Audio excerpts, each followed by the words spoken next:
Hello বন্ধুরা, আজকে আমি আপনাদের সঙ্গে পাস্তা রেসিপি শেয়ার করে নিচ্ছি। তো আমি পাস্তাগুলোকে গরম জলের মধ্যে দিয়ে দিয়েছি, আর ওর মধ্যে অল্প লবণও দিয়ে দিচ্ছি যাতে ভালো করে সেদ্ধ হয়ে যায়। আর এদিকে আমি আলু ভাজার জন্য রেডি করে নিয়েছি। একটা প্লেটের মধ্যে আলু কেটেছি, টমেটো কুচি করেছি, আর বাঁধাকপি কুচি করেছি, আর একটুখানি পেঁয়াজ আর একটুখানি ধনেপাতা কুচি রেখেছি। এই ভাজার মধ্যে সব কিছু আমি দেবো। এটা আমার রেসিপি, যেটা আমি পছন্দ করি সেটা অ্যাড করেছি। আর এদিকে আমি পাস্তার জলটা ঝরিয়ে নিয়েছি, আর উপর থেকে একটু লবণও ছড়িয়ে দিয়েছি।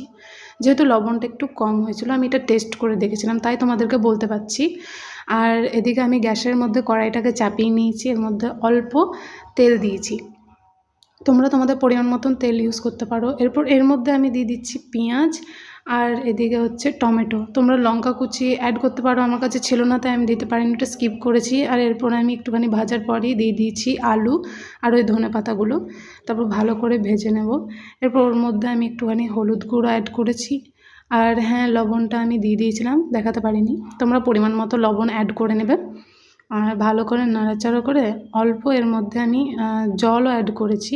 তারপর আমি ঢাকা দিয়ে দিয়েছি, বেশ আলুটা যাতে ভালোভাবে সেদ্ধ হয়ে যায়। আর ঢাকাটা খুলেই দেখলাম যে ভালোভাবে সেদ্ধ হয়ে গেছে। এরপর একটু নাড়াচাড়া করে নিলাম, দেখলাম বেশ ভালোভাবে ভাজা হয়ে গেছে। এরপর আমি পাস্তাটা দিয়ে দেবো কড়াইয়ে, আর দেওয়ার পরই আমি একটু ভালোভাবে নাড়াচাড়া করে নেব।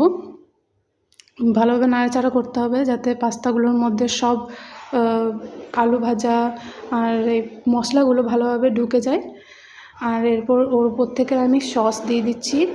তোমরা তোমাদের পরিমাণ মতো সস দিতে পারো। আমার যেহেতু সসটা ভালো লাগে না একেবারে, কিন্তু পাস্তা তো একটু সস অ্যাড করলাম। যাই হোক, আমি কম পরিমাণে সস অ্যাড করেছি। আর আমাদের এই পাস্তা রেসিপি রেডি। আমি একটা প্লেটে সার্ভ করে নিয়েছি। তোমাদের এই পাস্তা রেসিপিটা কেমন লেগেছে আমাকে কমেন্টে অবশ্যই জানিও। আর হ্যাঁ, ইউটিউব চ্যানেলটা আমার সাবস্ক্রাইব করে দিতে ভুলবে না। আজকের জন্য এতটা, টাটা, বাই বাই।